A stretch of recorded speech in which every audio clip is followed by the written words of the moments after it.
Thank you all for paying attention to this really important issue. Collectively, we represent millions of Americans who do not have confidence in the outcome of this election, not because of the declared winner, but because of irregularities in the voting process.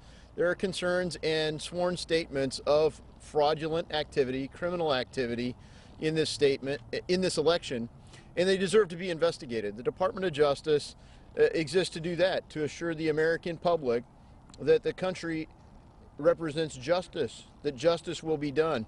And I remember recently when a NASCAR racer rightly had fears that there was a racially motivated threat conveyed to him, the Department of Justice acted swiftly and decisively and launched a very public investigation so that the world knew they took this seriously. And here, the same level of response is warranted, and we're on a defined clock. You know, December 14th is when the Electoral College meets, and if they're going to meet, the electors have to be seated.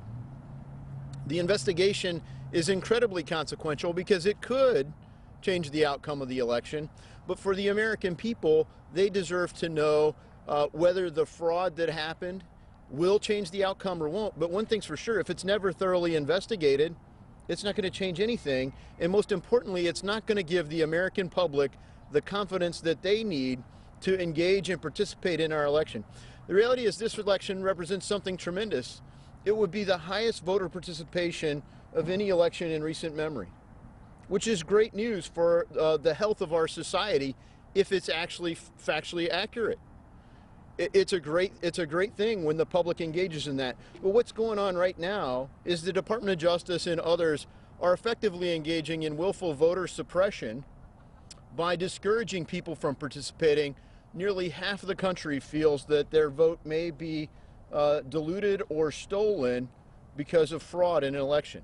That cannot stand, and our Department of Justice, if it truly represents justice, must act, and they must act publicly, and they must act swiftly.